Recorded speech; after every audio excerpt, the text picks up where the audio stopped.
ಸಾರಿಗೆ ನೌಕರರು ಬಂಧನ ಮಾಡ್ತಾ ಇದ್ದಾರೆ. ಒಟ್ಟು 1 ಲಕ್ಷಕ್ಕೂ ಹೆಚ್ಚು ಕಾರ್ಮಿಕರು ಈ 4 ನಿಗಮಗಳಲ್ಲಿ ಕೆಲಸವನ್ನ ಮಾಡ್ತಾ ಇದ್ದಾರೆ. ಅಷ್ಟಕ್ಕೂ ಇವರು ಸ್ಟ್ರೈಕ್ ಮಾಡೋದಕ್ಕೆ ಕಾರಣ ಸರ್ಕಾರ ಯಾಕೆ ಸುತಾರಾಮಾಗಿ ಒಪ್ಪಲೇ ಇಲ್ಲ. 38 ತಿಂಗಳದು 1800 ಕೋಟಿ ಆಗುತ್ತೆ, ಅದು ನಮಗೆ ಕೊಡಿ ಅಂತ ಇವ್ರು ಬೇಡಿಕೆ ಇಟ್ಟಿದ್ದಾರೆ. ಒಂದು 25% ಸಂಬಳನ ಜಾಸ್ತಿ ಮಾಡಿ ಅಂತ ಇವ್ರು ಕೇಳ್ತಾ ಇದ್ದಾರೆ. ಈ ಬಾರಿ ಸರ್ಕಾರ ಮಾತ್ರ ನಿಮ್ಮ ಬೇಡಿಕೆಗಳೇನಿದೆಯಲ್ಲ ಎಲ್ಲವನ್ನ ಕೂಡ ನಾವು ಈಡೇರಿಸೋಕ್ಕೆ ಸಾಧ್ಯವೇ ಇಲ್ಲ. ಪರ್ಸೆಂಟೇಜ್ ಅಲ್ಲ, ಮಾಡೋದಕ್ಕೆ ಅವ್ರು ಒಪ್ಪಿಲ್ಲ. ನಮ್ಗೊಂದು 1000 ಕೋಟಿ ಕೊಡೋಕ್ಕೆ ಏನು ಸಮಸ್ಯೆ ಆಗಿದೆ, 1000 ಕೋಟಿ ಲಾಭದಲ್ಲಿದೆ ಅಂತ ಅಂದಮೇಲೆ ಸಾಮಾನ್ಯ ನಿಮ್ಗೆಲ್ರಿಗೂ ಕೂಡ ಇವತ್ತಿನ ದಿನ ನೆನಪಾಗಬೇಕು ಅಂತಂದ್ರೆ 2020-21 ಇಸ್ವಿ ಟೈಮಲ್ಲಿ ಈ ರೀತಿಯಾದಂಥ ಸನ್ನಿವೇಶವನ್ನ ಬೆಂಗಳೂರು ಕರ್ನಾಟಕದಲ್ಲಿ ನೋಡಿರ್ತೀರಿ. ಯಾಕಂದ್ರೆ ಇವತ್ತು ಬೆಂಗಳೂರಲ್ಲಿ ಸಾರಿಗೆ ನೌಕರರು ಬಂಧನ ಮಾಡ್ತಾ ಇದ್ದಾರೆ. ಅದರ ಬಿಸಿ ಎಫೆಕ್ಟ್ ಇವತ್ತು ಸಾರ್ವಜನಿಕರಿಗೆ ಗೊತ್ತಾಗಿದೆ. ಇದೇ ರೀತಿಯಾದಂಥ ವಾತಾವರಣ 2020-21 ಟೈಮಲ್ಲೂ ಕೂಡ ಇದೇ ರೀತಿಯಾಗಿ ಸಾರಿಗೆ ನೌಕರರು ಮುಷ್ಕರ ಮಾಡಿದ್ರು, ದೊಡ್ಡ ಮಟ್ಟದ ಮುಷ್ಕರ ಮಾಡಿದ್ರು. ಕಡೆಗೆ ಸುಮಾರು 14-15 ದಿನಗಳ ಕಾಲ ಇದೇ ರೀತಿಯಾದಂಥ ಪರಿಸ್ಥಿತಿ ಇತ್ತು. ಸದ್ಯ ಇವತ್ತಿನಿಂದ ಆ ಒಂದು ಮುಷ್ಕರ ಮತ್ತೆ ಶುರುವಾಗಿದೆ. ಅದರಲ್ಲೂ ಕೂಡ ವಾಯುವ್ಯ ಕರ್ನಾಟಕ, ಈಶಾನ್ಯ ಕರ್ನಾಟಕ, ಈ ಕಲ್ಯಾಣ ಕರ್ನಾಟಕ ಅಂತ ಬೇರೆ ಚೇಂಜ್ ಆಗಿರುವಂಥದ್ದು. ಜೊತೆಗೆ ಬೆಂಗಳೂರು ಮಹಾನಗರ ಸಾರಿಗೆ ಸಂಸ್ಥೆ BMTC ಮತ್ತು KSRTC ಕರ್ನಾಟಕ ರಾಜ್ಯ ರಸ್ತೆ ಸಾರಿಗೆ ಸಂಸ್ಥೆಯ ಬಸ್ಸುಗಳು, ಸುಮಾರು ಈ 4 ನಿಗಮದಿಂದ 26,000 ಬಸ್ಗಳಿದೆ. ಇವತ್ತು ಅದರೊಳಗಡೆ ಅಮ್ಮಮ್ಮ ಅಂತಾರೆ ನನಗೆ ಇರುವಂಥ ಮಾಹಿತಿ ಪ್ರಕಾರ ಅಧಿಕಾರಿಗಳು ಅಥವಾ ಸಾರಿಗೆ ಡಿಪಾರ್ಟ್ಮೆಂಟು ಮಿನಿಸ್ಟ್ರಿ ಏನೇ ಒಂದು ಕೊಡ್ಬೋದು, ಒಂದು 6,000-7,000 ಬಸ್ಗಳು ಅಷ್ಟೇ ಆಪರೇಟ್ ಆಗಿರ್ಬೋದು ಅನ್ಸುತ್ತೆ ಇವತ್ತು. ಅದನ್ನು ಹೊರತುಪಡಿಸಿದ್ರೆ ಇವತ್ತು ಬಹುತೇಕ ಎಲ್ಲ ಕಡೆ ಈ ಮುಷ್ಕರದ ಎಫೆಕ್ಟ್ ಈಗ ಆಲ್ರೆಡಿ ತಟ್ಟಿದೆ. ಒಟ್ಟು 1 ಲಕ್ಷಕ್ಕೂ ಹೆಚ್ಚು ಕಾರ್ಮಿಕರು ಈ 4 ನಿಗಮಗಳಲ್ಲಿ ಕೆಲಸವನ್ನ ಮಾಡ್ತಾ ಇದ್ದಾರೆ. 26,000ಕ್ಕೂ ಹೆಚ್ಚಿನ ಸರ್ಕಾರಿ ಬಸ್ಗಳು ನಮ್ಮ ಕರ್ನಾಟಕದಲ್ಲಿ ಇವೆ. ಕರ್ನಾಟಕ ರಾಜ್ಯ ರಸ್ತೆ ಸಾರಿಗೆ ಸಂಸ್ಥೆ ಇದೆಯಲ್ಲ, ಇದು KSRTC ದೇಶದಲ್ಲೇ ನಂಬರ್ 1 ರಾಜ್ಯ ಸಾರಿಗೆ ಸಂಸ್ಥೆ ಅನ್ನುವಂಥ ಹೆಸರನ್ನ ಪಡ್ಕೊಂಡಿರುವಂಥ ಒಂದು ಸಂಸ್ಥೆ. ಇನ್ನು BMTC ಕೂಡ ಅಷ್ಟೇ ನಂಬರ್ 1 ನಗರ ಸಾರಿಗೆ ಸಂಸ್ಥೆ ಅನ್ನುವಂಥ ಹೆಸರನ್ನ ಪಡ್ಕೊಂಡಿರುವಂಥ ಸಂಸ್ಥೆಗಳಿದು. ಒಂದು ತಿಳಿಸ್ಬಿಡ್ತೀನಿ ನಿಮಗೆ, ನಮ್ಮ ಕರ್ನಾಟಕದಲ್ಲಿರುವಂಥ ಸರ್ಕಾರಿ ಬಸ್ಗಳು, ಅದರಲ್ಲೂ ಕೂಡ KSRTC BMTC ಬಸ್ಗಳಿದೆಯಲ್ಲ, ಈ ರೀತಿಯಾದಂಥ ತುಂಬಾ ಒಳ್ಳೊಳ್ಳೆ ವೆಹಿಕಲ್ಸ್ಗಳು, ತುಂಬಾ ಐಷಾರಾಮಿ ಸರ್ಕಾರಿ ಬಸ್ಗಳನ್ನ ನೀವು ಕರ್ನಾಟಕದಲ್ಲಿ ಮಾತ್ರ ನೋಡಬಹುದು. ಯಾವುದೇ ರಾಜ್ಯಗಳಿಗೆ ಹೋಗಿ ಈ ರೀತಿಯಾದಂಥ ಒಂದು ಪಬ್ಲಿಕ್ ಟ್ರಾನ್ಸ್ಪೋರ್ಟ್, ಅದರ ಕೂಡ ಸರ್ಕಾರಿ ಸ್ವಾಮ್ಯದ ಒಡೆತನಕ್ಕೆ ಬರುವಂತಹ ಸರ್ಕಾರಿ ಬಸ್ಗಳು ಇಷ್ಟು ಐಷಾರಾಮಿ, ಇಷ್ಟು ಸಂಖ್ಯೆಯಲ್ಲಿ ಮತ್ತು ಇಷ್ಟು ನೀಟಾಗಿ ಮೇಂಟೈನ್ ಮಾಡುವಂತಹ ಬೇರೆ ಯಾವುದೇ ರಾಜ್ಯದಲ್ಲೂ ಕೂಡ ಈ ರೀತಿಯಾದಂಥ ವ್ಯವಸ್ಥೆಗಳಿಲ್ಲ. ದೂರ ಬೇಡ, ನೀವು ತಮಿಳ್ನಾಡಿಗೆ ಹೋಗಿ, ಮಹಾರಾಷ್ಟ್ರಗೆ ಹೋಗಿ, ಇನ್ನ ಬೇರೆ ಬೇರೆ ರಾಜ್ಯಗಳು ನೋಡಿರ್ತೀರಾ, ಆಂಧ್ರಾಗ ಹೋಗಿ, ಅಲ್ಲೂ ಕೂಡ ಅಂತ ಸಾರಿಗೆ ಬಸ್. ಇನ್ನು ಕೇರಳಗೆ ಹೋಗಿ, ಕೇರಳ ಬಸ್ಗಳು ನಮ್ಮ ಕಡೆ ಬರ್ತಿರ್ತಾವೆ ನೋಡ್ಬೋದು. ಅದು ಇಂಟರ್ಸ್ಟೇಟ್ ಟ್ರಾನ್ಸ್ಪೋರ್ಟ್ ಬಸ್ಗಳು ಯಾವ ರೀತಿಯಾಗಿರುತ್ತೆ ಅಂತ, ಆ ರೀತಿಯಾದಂಥ ಒಳ್ಳೆ ನೀಟಾಗಿ ಮೇಂಟೈನ್ ಮಾಡ್ತಾರೆ. ಜೊತೆಗೆ ಇವತ್ತು ಆ 2 ಸಂಸ್ಥೆಗಳು BMTC ಆಗಿರ್ಬೋದು, KSRTC ಆಗಿರ್ಬೋದು, ನಂಬರ್ 1 ಅಂತ ಕರ್ಸ್ಕೊಳೋದಕ್ಕೆ ಖಂಡಿತವಾಗ್ಲೂ ಕೂಡ ಅಲ್ಲಿ ಕೆಲಸ ಮಾಡುವಂತಹ 1 ಲಕ್ಷಕ್ಕೂ ಹೆಚ್ಚು ನೌಕರರಿದಾರಲ್ಲ, ಕಂಡಕ್ಟರ್, ಡ್ರೈವರ್ಸ್, ಜೊತೆಗೆ ಮೆಕ್ಯಾನಿಕ್ಸ್ ಆಗಿರ್ಬೋದು, ಮೇಂಟೈನ್ ಮಾಡುವಂಥವ್ರು ಆಗಿರ್ಬೋದು, ಈ ಥರ ಅಧಿಕಾರಿ ವರ್ಗ ಇವರೆಲ್ಲರೂ ಕೂಡ ಕಾರಣ. ಅದರಲ್ಲಿ ನೋ ಡೌಟ್ ಆ ಕ್ರೆಡಿಟ್ ಯಾವುದೇ ಸರ್ಕಾರಗಳಿಗೆ ಹೋಗುವಂಥ ಚಾನ್ಸಸ್ ಇಲ್ಲ. ಎಲ್ಲವೂ ಕೂಡ ಕಂಪ್ಲೀಟ್ ಆಗಿ ನೌಕರರಿಗೆ ಹೋಗಬೇಕು. ಆದರೆ ವಿಪರ್ಯಾಸ ಅಂತಂದ್ರೆ ಈ ಸಾರಿಗೆ ನೌಕರರು, ಈ ಸರ್ಕಾರಿ ನೌಕರರಿಗಾದ್ರೆ ಕೇಳದೆ ಬೇಡ, ಸರ್ಕಾರಗಳು ನೀಟಾಗಿ ಅವ್ರಿಗೆ ಏನೇನು ಭತ್ಯೆಗಳು ಎಲ್ಲ ಕೊಡಬೇಕು ನೀಟಾಗಿ ಕಾಲಕ್ಕೆ ತಕ್ಕಂತೆ ಕೊಟ್ಬಿಡ್ತಾರೆ. ಆದರೆ ಸಾರಿಗೆ ನೌಕರರ ಪರಿಸ್ಥಿತಿ ಮಾತ್ರ ಇವತ್ತಿಗೂ ಕೂಡ ಅವರೊಂದು ಸ್ಟ್ರೈಕನ್ನು ಮಾಡಬೇಕು, ಒಂದಷ್ಟು ದಿನ ಆಬ್ಸೆಂಟ್ ಆಗಬೇಕು, ಜನರಿಗೆ ತೊಂದರೆ ಆಗುತ್ತೆ. ಇಷ್ಟೆಲ್ಲ ಆದರೂ ಕೂಡ ಸರ್ಕಾರಗಳು ಕಡೆಗೆ ಮೀನಾಮೇಷ ಎಣಿಸಿ ಒಂದಷ್ಟೋ ಇಷ್ಟೋ ಚಿಲ್ಲರೆ ಕಾಸ್ತರ ಅವ್ರಿಗೆ ಕೊಟ್ಟು ಸಮಾಧಾನ ಮಾಡಿ ಕೆಲಸವನ್ನು ಮಾಡಿಸ್ಕೊಳ್ಳುವಂಥ ಪರಿಸ್ಥಿತಿ ಈಗಲೂ ಕೂಡ ಮುಂದುವರೆದಿದೆ. BJP ಗೌರ್ಮೆಂಟಲ್ಲೂ ಅದೇ ಆಯಿತು, ಯಡಿಯೂರಪ್ಪರು ಇದ್ದಂಥ ಸಂದರ್ಭದಲ್ಲಿ, ಬೊಮ್ಮಾಯಿಯವರು ಇದ್ದಂಥ ಸಂದರ್ಭದಲ್ಲಿ, ಈಗಲೂ ಕೂಡ ಅದೇ ಆಗ್ತಾ ಇದೆ. ಸಿದ್ದರಾಮಯ್ಯವರು ಇದ್ದಂಥ ಸಂದರ್ಭದಲ್ಲೂ ಕೂಡ ಈ ಮುಷ್ಕರ ಆಗಿತ್ತು ಈ ಹಿಂದೆ, ಈಗ ಮತ್ತೆ ಆಗಿದೆ. ಆದರೆ ಈ ಬಾರಿ ಸರ್ಕಾರ ಮಾತ್ರ ನಿಮ್ಮ ಬೇಡಿಕೆಗಳೇನಿದೆಯಲ್ಲ ಎಲ್ಲವನ್ನ ಕೂಡ ನಾವು ಈಡೇರಿಸೋಕ್ಕೆ ಸಾಧ್ಯವೇ ಇಲ್ಲ. ಎಲ್ಲವನ್ನು ಕೂಡ ಮುಂದೂಡುವಂತಹ ಕೆಲವೊಂದಷ್ಟು ಬೇಡಿಕೆಗಳನ್ನ ಮುಂದೂಡುವಂಥದ್ದು, ಇನ್ನ ಕೆಲವೊಂದಷ್ಟು ಬೇಡಿಕೆಗಳನ್ನ ಆಗದೇ ಇಲ್ಲ ಅಂತೇಳಿ ಸಿದ್ದರಾಮಯ್ಯವರು ಖಂಡಿತವಾಗಿ ಕಡ್ಡಿ ಮುರಿದಂಗೆ ಹೇಳಿದ್ದಾರೆ. ಅದಕ್ಕೆ ನಿನ್ನೆ ನಡೆದಂಥ ಮೀಟಿಂಗು ವಿಫಲ ಆಗಿ ಇವತ್ತು ಕೋರ್ಟ್ ಆದೇಶ ಆಯಿತು, 1 ದಿನನಾದ್ರೂ ನೀವು ಮುಂದೂಡಿಕೆ ಮಾಡಿ ಅಂತ ಹೇಳಿ. ಬಟ್ ಆದ್ರೂ ಯಾವುದಕ್ಕೂ ತಲೆ ಕೆಡಿಸ್ಕೊಂಡೆ ಇವತ್ತು ಸ್ಟ್ರೈಕ್ ಶುರುವಾಗಿದೆ. ಸದ್ಯ ಈ ಸ್ಟ್ರೈಕು ಇವತ್ತಿಗೆ ಮುಗಿಯುವಂಥದ್ದಲ್ಲ.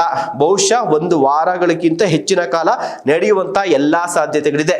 ಈಗ ಸರ್ಕಾರ ನಾವು ಖಾಸಗಿ ಬಸ್ಗಳನ್ನ ಇಳಿಸ್ಬಿಟ್ಟಿದ್ದೀವಿ, ಸ್ಕೂಲ್ ವ್ಯಾನ್ಗಳು, ಮ್ಯಾಕ್ಸಿ ಕ್ಯಾಬ್ನೆಲ್ಲ ಇಳಿಸಿದ್ದೀವಿ ಅಂತ ಹೇಳ್ಬೋದು. ಬಂದು ತಿಳ್ಕೊಳ್ಳಿ, ನೀವೆಲ್ಲ ಖಾಸಗಿ ವಾಹನ ಇನ್ಕ್ಲೂಡಿಂಗ್ ಸ್ಕೂಲ್ ವ್ಯಾನು, ಟಾಟಾ ಎಸ್ಗಳು ತಗೊಂಬಂದು ನೀವು ಬಿಟ್ರೂ ಕೂಡ ಆಯ್ತಾ, ಬಸ್ಗಳು ಅಷ್ಟೇ ಅಲ್ಲ, ಬಸ್ಸು ಮ್ಯಾಕ್ಸಿ ಕ್ಯಾಬ್ ಜೊತೆಗೆ ಟಾಟಾ ಎಸ್ಗಳು ತಗೊಂಬಂದು ಬಿಟ್ಟರೂ ಕೂಡ ನೀವು ಸರ್ಕಾರಿ ಸೇವೆಯ ಬಸ್ಗಳು ಇದೆಯಲ್ಲ ಅದು ಕೊಡುವಂತಹ ಸೇವೆಯನ್ನ ಯಾವುದೇ ವೆಹಿಕಲ್ಸ್ಗಳು ಕೊಡೋದಕ್ಕೆ ಪರ್ಯಾಯವಾಗಿ ಸಾಧ್ಯವೇ ಇಲ್ಲ. ಆ ರೀತಿಯಾಗಿ ಗೋರ್ಮೆಂಟ್ ಬಸ್ಗಳ ಮೇಲೆ, ಸರ್ಕಾರಿ ಬಸ್ಗಳ ಮೇಲೆ ಕರ್ನಾಟಕ ಬೆಂಗಳೂರಿನಲ್ಲಿ ನಮ್ಮ ಜನ ಅವಲಂಬಿತರಾಗಿದ್ದಾರೆ. ಅದೇ ರೀತಿಯಾದಂಥ ಸೇವೆ ಕೂಡ ಸಿಗ್ತಾ ಇದೆ. ಅಷ್ಟಕ್ಕೂ ಇವರು ಸ್ಟ್ರೈಕ್ ಮಾಡೋದಕ್ಕೆ ಕಾರಣ ಸರ್ಕಾರ ಯಾಕೆ ಸುತಾರಾಮಾಗಿ ಒಪ್ಪಲೇ ಇಲ್ಲ ಅಂದ್ರೆ 4 ವರ್ಷಕ್ಕೊಂದ್ಸರಿ ಈ ಸಾರಿಗೆ ನಿಗಮಗಳ ನೌಕರರಿಗೆ ಸಂಬಳ ಹೈಕ್ ಆಗುತ್ತೆ. ಕೆಲವು ಕಡೆ ನೋಡಿರ್ತಾರಲ್ಲ 5% 10% ಪ್ರತಿ ವರ್ಷಕ್ಕಾದ್ರೆ ಸಾರಿಗೆ ನಿಗಮಗಳ ನೌಕರರಿಗೆ 1 ಲಕ್ಷಕ್ಕೂ ಹೆಚ್ಚು ಜನ ನೌಕರರಿರ್ತಾರೆ, ಅವ್ರಿಗೆಲ್ಲ 4 ವರ್ಷಕ್ಕೊಂದ್ಸಲಿ ಹೈಕ್ ಆಗುತ್ತೆ. ಒಂದು 10%, 12%, ಒಂದು 15% ಕೊಡ್ತಾರೆ. ಸಾಮಾನ್ಯ ಪ್ರೈವೇಟಲ್ಲಿ ಕೆಲಸ ಮಾಡೋವಂಥವ್ರು ನೋಡಿರ್ತಾರಲ್ಲ, ವರ್ಷಕ್ಕೆ ಅಟ್ಲೀಸ್ಟ್ ಒಂದು 5% 10% ಕೊಡ್ತಾರೆ. ಇವರಿಗೆ ಒಂದೇ ಸರಿ 4 ವರ್ಷಕ್ಕೆ ಒಂದು 15%, ಇವರೊಂದು 25 30 35 ಕೇಳ್ತಾರೆ. ಕಡೆಗೆ 12 10 15% ಬಂದು ನಿಲ್ಲುತ್ತೆ. ಅದು ಈ ಥರ ಸ್ಟ್ರೈಕ್ಗಳು ಆದರೆ ಮಾತ್ರ, ಇಲ್ಲ ಅದು ಇಲ್ಲ. ಈಗ ಇವ್ರು ಕೇಳ್ತಾ ಇರುವಂಥದ್ದೇನು, 2020ರಲ್ಲಿ ಆಗಬೇಕಾಯ್ತು, 2016ರಲ್ಲಿ ಆಗುತ್ತೆ, 2020ರಲ್ಲಿ ಸ್ಯಾಲ್ರಿ ಹೈಕ್ ಆಗಬೇಕಿತ್ತು. ಕೊರೋನಾ ಸ್ಟಾರ್ಟ್ ಆಯಿತು. ಹೀಗಾಗಿ ಕೊರೋನಾ ಟೈಮಲ್ಲಿ 2020 21 22 ಆ ಟೈಮಲ್ಲೆಲ್ಲ ಕೊರೋನಾ ಬಂತು. ಹೀಗಾಗಿ ಯಾರಿಗೂ ಕೂಡ ಅವ್ರಿಗೆ ಸಂಬಳ ಕೊಡೋಕ್ಕೆ ಆಗ್ತಾ ಇರಲಿಲ್ಲ. ಅವಾಗ ಇನ್ನೆಲ್ಲಿ ಬಸ್ಗಳು ಓಡಾಡ್ತಾ ಇರಲಿಲ್ಲ. ಹೀಗಾಗಿ ಸರ್ಕಾರವೇ ಏನು ಮಾಡ್ತಂದ್ರೆ ಅವಾಗ ಸ್ಯಾಲ್ರಿ ಹೈಕ್ ಅಂತ ಯಾವುದಕ್ಕೂ ಹೋಗಲಿಲ್ಲ. ಆ ಒಂದು ಟೈಮಲ್ಲಿ, ಕೊರೋನಾ ಟೈಮಲ್ಲಿ ಸುಮಾರು 9,000 ಕೋಟಿಯಷ್ಟು ಹಣನ ಯಡಿಯೂರಪ್ಪ ಅವ್ರ ಗೌರ್ಮೆಂಟ್ ಇತ್ತು. ಆಗ ಈ ಸರ್ಕಾರಿ ಈ ಸಾರಿಗೆ ನೌಕರರು ಇರ್ತಾರಲ್ಲ ಅವ್ರಿಗೆ ಭತ್ಯೆ ಸಂಬಳ ಅಂತ ಹೇಳ್ಬಿಟ್ಟು, ಯಾಕೆಂದರೆ ಬಸ್ಗಳು ಓಡಾಡ್ತಿರ್ಲಿಲ್ಲ, ಮತ್ತು ಸ್ಟಾರ್ಟ್ ಆದರೂ ಕೂಡ ಜನಗಳು ಬರ್ತಾ ಇರಲಿಲ್ಲ. ಹೀಗಾಗಿ ಅವಾಗ ಬರ್ಡನ್ ಆಯಿತು. ಅದಾದಮೇಲೆ 2023ರಲ್ಲಿ ಬೊಮ್ಮಾಯಿ ಅವರು CM ಆಗಿರ್ತಾರೆ. ಆ ಒಂದು ಟೈಮಲ್ಲಿ ಮತ್ತೆ ಸ್ಟ್ರೈಕ್ ಅಂತ ಹೋಗ್ತಾರೆ, ನಮಗೆ ಮಾಡಬೇಕು ಅಂತ ಹೇಳ್ಬಿಟ್ಟು. ಆಗ ಅವ್ರು ಏನು ಮಾಡ್ತಾರೆ, ಬೊಮ್ಮಾಯಿ ಅವರು ಅನೌನ್ಸನ್ನು ಮಾಡ್ತಾರೆ. ಎಲ್ಲಿಗೆ ಅಂದರೆ 1/3/2023 ಆ ಒಂದು ಸಂದರ್ಭದಲ್ಲಿ ಟೈಮಲ್ಲಿ 1/3/2020 ಅಂದರೆ 1 ಮಾರ್ಚ್ 2023ರಲ್ಲಿ ಅನೌನ್ಸ್ ಮಾಡ್ತಾರೆ. ಅದಾದಮೇಲೆ ಸರ್ಕಾರ ಬದಲಾಗುತ್ತೆ. ಓಕೆ, ಅಲ್ಲಿಂದ ಇಲ್ಲಿವರೆಗೂ ಕೂಡ ಅನೌನ್ಸ್ ಮಾಡ್ತಾರಲ್ಲ, ಇದು ಅನೌನ್ಸ್ಮೆಂಟ್ ಹೇಗಿರುತ್ತೆ ಅಂತಂದರೆ ಮುಂದಿನ ತಿಂಗಳಿಂದ ಸಂಬಳ ಜಾಸ್ತಿ ಅಂತಲ್ಲ, ಹಿಂದೆಯಿಂದ ಶುರು ಮಾಡ್ತಾರೆ. ಈಗ 2023 ಅಂದರೆ 2020ರಿಂದ ನಿಮಗೆ ಇದು ಅನ್ವಯಿಸುತ್ತೆ ಅಂತೆಲ್ಲ ಒಂದು 15% ಜಾಸ್ತಿ ಮಾಡಿದ್ರು ಅಂತಂದರೆ, ಈಗ 2020 ಜಾಸ್ತಿ ಮಾಡಿದ್ರು ಅಂತಂದರೆ ಅದು ಹಿಂದೆ ಒಂದು ಅರಿಯರ್ಸು 1 ವರ್ಷಕ್ಕೆ 2 ವರ್ಷದಿಂದ ಜಾಸ್ತಿ ಆಗುತ್ತೆ. ಅದೇ ರೀತಿಯಾಗಿ ಈಗೇನಾಗಿದೆ ಅಂತಂದರೆ 1,800 ಕೋಟಿಯಷ್ಟು ಹಣ ಸಾರಿಗೆ ನಿಗಮಗಳಲ್ಲಿ ಕೆಲಸ ಮಾಡ್ತಾ ಇರುವಂಥ ನೌಕರರಿಗೆ ಬಾಕಿ ಬರಬೇಕು, ಎಲ್ರಿಗೂ ಸೇರಿ ಹೇಳ್ತಾ ಇರುವಂಥದ್ದು. ಆದರೆ ಅಂದರೆ 38 ತಿಂಗಳ ಏನು ಸಂಬಳ ಪರ್ಸೆಂಟೇಜ್ ಜಾಸ್ತಿ ಮಾಡಿರ್ತಾರಲ್ಲ ಆ ಪರ್ಸೆಂಟೇಜನ್ನು ಕೊಡಿ ಅಂತ ಅವ್ರು ಕೇಳ್ತಾ ಇದ್ದಾರೆ. 38 ತಿಂಗಳದ್ದು ಪೆಂಡಿಂಗ್ ಇದೆ, ಅದು 38 ತಿಂಗಳದ್ದು 1,800 ಕೋಟಿ ಆಗುತ್ತೆ, ಅದು ನಮಗೆ ಕೊಡಿ ಅಂತ ಇವ್ರು ಬೇಡಿಕೆ ಇಟ್ಟಿದ್ದಾರೆ. ಆದರೆ ಸಿದ್ದರಾಮಯ್ಯ ಅವ್ರ ಗೌರ್ಮೆಂಟು 30 ತಿಂಗಳೆಲ್ಲ ಆಗಲ್ಲ, 14 ತಿಂಗಳು ಮಾತ್ರ ನಾವು ನಿಮಗೆ ಕೊಡ್ತೀವಿ. 14 ತಿಂಗಳಿಗೆ ಅಂದರೆ 718 ಕೋಟಿ ಆಗುತ್ತೆ, 800 ಕೋಟಿ ಅನ್ಕೊಳ್ಳಿ, ಅಷ್ಟು ಮಾತ್ರ ನಾವು ಕೊಡ್ತೀವಿ. ಇನ್ನು ಬಾಕಿದು ಯಾವುದೇ ಕಾರಣಕ್ಕೂ ನಾವು ಕೊಡೋಕ್ಕಾಗಲ್ಲ, ಮುಂದೆನೂ ಕೊಡ್ತೀವಿ ಅಂತಲೇ ಹೇಳಲ್ಲ, ನಾವು ಕೊಡೋದೇ ಇಷ್ಟು ಅಂತ. ಇವ್ರು ಆಗಲ್ಲ, ನೀವು ನಮಗೆ ಕೊಡಲೇಬೇಕು ಅಂತೇಳಿ ಸಿದ್ದರಾಮಯ್ಯ ಅವ್ರ ಗೌರ್ಮೆಂಟ್ ಹೇಳ್ತಾ ಇರುವಂಥದ್ದು ಏನು ಅಂದರೆ 1/3/2023 ಅಂತ BJPನವ್ರು ಹೇಳಿದ್ರಲ್ಲ ಬೊಮ್ಮಾಯಿಯವ್ರ ಗೌರ್ಮೆಂಟಲ್ಲಿ, ಅವರು ಈ ಹಿಂದೆಯಿಂದ 2020ರಿಂದ ಕೊಡ್ತೀವಿ ಅಂತ ಅವ್ರೇನು ಹೇಳಿಲ್ಲ, ನೀಟಾಗಿ 1/3/2023ರಿಂದನೇ ಕೊಡ್ತೀವಿ ಅಂತ ಹೇಳಿದ್ದಾರೆ. ಹೀಗಾಗಿ ನಾವು ಅಲ್ಲಿಂದ ಇಲ್ಲಿವರೆಗೂ ಲೆಕ್ಕ ಹಾಕ್ಬಿಟ್ಟು 14 ತಿಂಗಳಾಗುತ್ತೆ, ಅದ್ರದ್ದು ಮಾತ್ರ ಕೊಡ್ತೀವಿ ಅಂತ. ಅಲ್ಲ ಸ್ವಾಮಿ, ನೀವು 1/3/2023ರಿಂದ ಕೊಟ್ಟರೆ 2020ರಿಂದ 23ವರೆಗೂ ಇದೆಯಲ್ಲ, ಆ ಟೈಮಿಂದ ಯಾರು ಕೊಡ್ತಾರೆ, ನಮ್ಗೆ ಅದನ್ನು ಕೊಡಿ ಅಂಥೇಳಿ ಇವ್ರು ಸಿದ್ದರಾಮಯ್ಯ ನೋಡಿ BJP ಗೌರ್ಮೆಂಟಲ್ಲಿ ನೀಟಾಗಿ ಮೆನ್ಷನ್ ಮಾಡಿಬಿಟ್ಟಿದ್ದಾರೆ ಅದರೊಳಗಡೆ. ನಾನು ಹೇಗೆ ಕೊಡಲಿ, ಆಗಲ್ಲ, ನಮ್ಮ ಸರ್ಕಾರದಲ್ಲಿ ದುಡ್ಡು ಬೇರೆ ಇಲ್ಲ, ನಾವು 718 ಕೋಟಿ ಕೊಡೋದೇ ಬಹಳ ಕಷ್ಟ, ಅಂಥದ್ರಲ್ಲಿ ನೀವು 1,800 ಕೋಟಿ ಕೇಳಿದ್ರೆ ಆಗಲ್ಲ, ಒಂದು 800 ಕೋಟಿ ತಗೊಳ್ಳಿ, 1,000 ಕೋಟಿ ಮನ್ನಾ ಮಾಡ್ಬಿಡಿ ಅಂದರೆ ಬಿಟ್ಬಿಡಿ ಅಂತಿದ್ದಾರೆ. ನಾವ್ಯಾಕೆ ಕಷ್ಟಪಟ್ಟು ಕೆಲಸ ಮಾಡ್ತಾ ಇದ್ದೀವಿ, ನಾವ್ಯಾಕೆ ಬಿಟ್ಬಿಡ್ತೀವಿ, ನಾವು ಬಿಡೋಕ್ಕೆ ಚಾನ್ಸೇ ಇಲ್ಲ, ಅಷ್ಟು ಕೊಡಿ. ಇಲ್ಲಾಂದರೆ ನೀವು ಈಗ ಸದ್ಯಕ್ಕೆ 800 ಕೋಟಿನೇ ಕೊಡಿ, ಇನ್ನೊಂದು 1,000 ಕೋಟಿ ಪೆಂಡಿಂಗ್ ಇದೆಯಲ್ಲ, ಮುಂದಿನ ದಿನಗಳು ಕೊಡ್ತೀವಿ ಅಂತ ಹೇಳಿ ಅಂತ. ಸಿದ್ದರಾಮಯ್ಯ ಚಾನ್ಸೇ ಇಲ್ಲ ರೀ, ನಮ್ಮ ಹತ್ರ ದುಡ್ಡಿಲ್ಲ, ನಾವು ಕೊಡೋಕ್ಕೆ ಆಗಲ್ಲ ಅಂತ ಹೇಳಿದ್ದಾರೆ. ಇದರಿಂದಾಗಿ ಈ ಒಂದು ಸಂಧಾನ ಸಭೆ ಇತ್ತಲ್ಲ ಅದು ನೆನ್ನೆ ನಡೀತು, ಮುರಿದೋಯಿತು. ಹೀಗಾಗಿ ಸ್ಟ್ರೈಕ್ ನಡೀತಿದೆ. ಇನ್ನೊಂದು ಡಿಮ್ಯಾಂಡ್ ಏನು ಅಂತಂದರೆ ಈಗ ಆಯ್ತಲ್ಲ 24ಕ್ಕೆ ಮತ್ತೆ ಜಾಸ್ತಿ ಮಾಡ್ಬೇಕು, ಯಾಕಂದ್ರೆ 4 ವರ್ಷಕ್ಕಲ್ವಾ, 2020 23 ಆಗಿದೆ ಅಂತಂದ್ರೆ 2024ಕ್ಕೆ ನೀವು ಜಾಸ್ತಿ ಮಾಡ್ಬೇಕು. ಹೀಗಾಗಿ ಆಲ್ರೆಡಿ 25 ನಡೀತಿದೆ. 2024 ಕಳೆದ ವರ್ಷ ಜನವರಿ 1ನೇ ತಾರೀಕಿಂದ ಇಲ್ಲಿವರೆಗೂ ನೀವು ಒಂದು 25% ಸಂಬಳನ ಜಾಸ್ತಿ ಮಾಡಿ ಅಂತ ಇವ್ರು ಕೇಳ್ತಾ ಇದ್ದಾರೆ. ಸಿದ್ದರಾಮಯ್ಯ ಅವರು ಅದಕ್ಕೂ ಒಪ್ಪಿಲ್ಲ. ಅಂದರೆ ಪರ್ಸೆಂಟೇಜ್ ಎಲ್ಲ ಮಾಡೋದಕ್ಕೆ ಅವ್ರು ಒಪ್ಪಿಲ್ಲ. ಸದ್ಯಕ್ಕೆ ಬಜೆಟ್ ಐತೆ, ಬಜೆಟ್ ಆಗಲಿ, ಸೆಷನ್ ಇದೆ, ಸೆಷನ್ ಆಗಲಿ, ಸೆಷನ್ ಆದಮೇಲೆ ಬೇಕಾದರೆ ನಾನು ಇದ್ರ ಬಗ್ಗೆ ಇನ್ನೊಂದು ಮೀಟಿಂಗ್ ಮಾಡಿ ನಾನು ಡಿಸ್ಕಸ್ ಮಾಡ್ತೀನಿ, ಅದ್ರ ಬಗ್ಗೆ ನಾನು ಈಗಲೇ ಮಾತಾಡಲ್ಲ ಅನ್ನುವಂಥದ್ದು. ಇವರ ಬೇಡಿಕೆಗಳಲ್ಲಿ ಇವೇ 2 ಪ್ರಮುಖ ಬೇಡಿಕೆಗಳು. 2 ಬೇಡಿಕೆಗಳಿಗೂ ಕೂಡ ಸಿದ್ದರಾಮಯ್ಯ ಯಾವುದೇ ರೀತಿಯಾಗಿ ಒಪ್ಪಿಲ್ಲ. ಒಂದು ಬೇಡಿಕೆಯನ್ನು ಒಂದು ಅರ್ಧ ಭಾಗದಷ್ಟು ಒಪ್ಪಿದೆ, ಇನ್ನೊಂದು ಬೇಡಿಕೆಯನ್ನು ಅವರು ಮುಂದೂಡಿದ್ದಾರೆ. ಹೀಗಾಗಿ ಫಲಪ್ರದ ಆಗಿಲ್ಲ. ಹೀಗಾಗಿ ಫಲಪ್ರದ ಆಗದೇ ಇರುವಂಥ ಹಿನ್ನೆಲೆಯಲ್ಲಿ ಈಗ ಮುಷ್ಕರ ಸ್ಟಾರ್ಟ್ ಆಗಿದೆ. ಈಗ ಏನು ಮಾಡ್ತಾರೆ, ಸಾರಿಗೆ ನೌಕರರು ಸಂಘಟನೆಗಳು ಏನಿದೆ, ಯಾವುದೇ ಕಾರಣಕ್ಕೂ ನಾವು ಒಪ್ಪಲ್ಲ, ನಮ್ಮ ಸ್ಟ್ರೈಕನ್ನು ನಾವು ಮುಂದುವರಿಸ್ತೀವಿ ಅಂತೇಳಿ ಸಿದ್ದರಾಮಯ್ಯ ಅವ್ರ ಗೌರ್ಮೆಂಟಲ್ಲಿ ಈಗಿರುವಂಥ ಪರಿಸ್ಥಿತಿನಲ್ಲಿ ಏನಾಗಿದೆ ಅಂದರೆ, ಇಲ್ಲಿ ಇವರು ಕೂಡ ಒಂದು ಪ್ರಶ್ನೆಯನ್ನು ನೀವೇ ಹೇಳ್ತಾ ಇದ್ದೀರಲ್ಲ, ಏನು ಉಚಿತ ಶಕ್ತಿ ಯೋಜನೆ ನಾವು ಕೊಟ್ಟು ಹೀಗಾಗಿ ಮಹಿಳೆಯರ ಪ್ರಯಾಣ ಮಾಡುವಂಥ ಸಂಖ್ಯೆ ಜಾಸ್ತಿ ಆಗಿದೆ. ಈಗ ಆಲ್ರೆಡಿ 500 ಕೋಟಿ ಮಹಿಳೆಯರು ಓಡಾಟವನ್ನು ಮಾಡಿದ್ದಾರೆ, ಒಳ್ಳೆ ಆದಾಯ ಬರ್ತಾ ಇದೆ ಅಂತ ಸಾರಿಗೆ ಸಚಿವರು ಕೂಡ ಹೇಳಿದರು.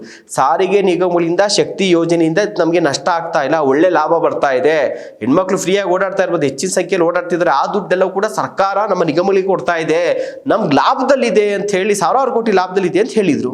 ಹಂಗಿದ್ದ ಮೇಲೆ ಲಾಭದಲ್ಲಿದ್ಮೇಲೆ ನಮ್ಗೆ ಯಾಕೆ ನೀವು ಕೊಡ್ತಾ ಇಲ್ಲ?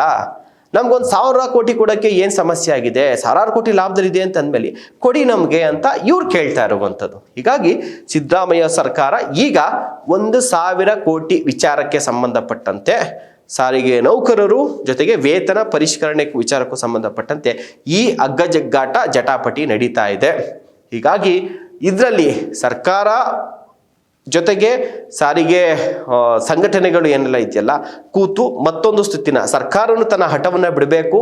ಸಾರಿಗೆ ನೌಕರರಿಗೆ ನೀವು ಸರ್ಕಾರಿ ನೌಕರಿಗೆ ಯಾವ ರೀತಿಯಾಗಿ ಅವ್ರು ಕೇಳಕ್ಕೆ ಮುಂಚೆ ಮಾಡ್ತಿರಲ್ಲ, ಆದರೆ ಸಾರಿಗೆ ನೌಕರಿಗೆ ಅಷ್ಟು ಪರ್ಸೆಂಟೇಜ್ ಎಲ್ಲ ನೀವು, ಯಾಕೆಂದರೆ ಅವ್ರಿಗಿರುವಂಥ ಸಂಬಳಗಳೇನು ಅಷ್ಟೊಂದೇನಿಲ್ಲ.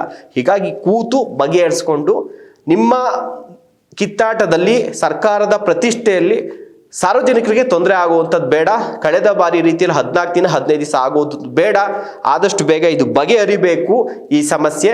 ಸಾರಿಗೆ ನೌಕರರು ಅವ್ರು ಕೇಳ್ತಾ ಇರೋದ್ರಲ್ಲೂ ಕೂಡ ತಪ್ಪೇನಿಲ್ಲ. ಅಟ್ಲೀಸ್ಟ್ ಅಷ್ಟು ಮಾಡೋಕ್ಕಾಗಲಿಲ್ಲ ಅಂದ್ರೂ ಕೂಡ ಸಿದ್ದರಾಮಯ್ಯ ಸರ್ಕಾರ ಸಿದ್ದರಾಮಯ್ಯ ಹಠವನ್ನು ಬಿಟ್ಟು ಅವರನ್ನು ಕರೆದು ಒಂದು ಮಾತಾಡೋರು. ಏನು ಅಷ್ಟಕ್ಕೆ ಕೂತಿಲ್ಲ, ಅವ್ರಿಗೆ ಗೊತ್ತು 25% ಕೇಳಿದ್ರೆ ಒಂದು 15%ಗೆ ಬರ್ತಾರೆ ಅಂತ. ಜೊತೆಗೆ ಇಷ್ಟು ಕೇಳಿದ್ರೆ ಅವ್ರು ಹೇಳ್ತಿರೋಂಥದ್ದು ನಿಮ್ಮ 1000 ಕೋಟಿ ಇವಾಗ ಕೊಡೋಕ್ಕಾಗಲಿಲ್ಲ ಪರವಾಗಿಲ್ಲ, ಒಂದು ಟೈಮ್ ಕೊಡಿ ಅಂತ ಕೇಳ್ತಿದ್ರೆ ಅಟ್ಲೀಸ್ಟ್ ಆ ಟೈಮ್ ಆರು ಕೊಟ್ಟು ಈ ಸಮಸ್ಯೆನ ಬಗೆಹರಿಸಿ ಸಾರ್ವಜನಿಕರಿಗೆ ಸಮಸ್ಯೆ ಆಗುವಂಥದ್ದನ್ನು ತಪ್ಪಿಸುವಂಥ ಜವಾಬ್ದಾರಿ ಸರ್ಕಾರದ ಮೇಲಿದೆ, ಸಿದ್ದರಾಮಯ್ಯವರ ಮೇಲಿದೆ. ಅದನ್ನು ಅವ್ರು ಮಾಡ್ತಾರೆ ಅನ್ನುವಂಥ ಆಗ್ರಹ ಭರವಸೆಯೊಂದಿಗೆ ಈ ಸ್ಪೆಷಲ್ ಸ್ಟೋರಿಯನ್ನು ಮುಕ್ತಾಯ ಮಾಡ್ತಾ ಇದ್ದೀನಿ. ನಮಸ್ಕಾರ.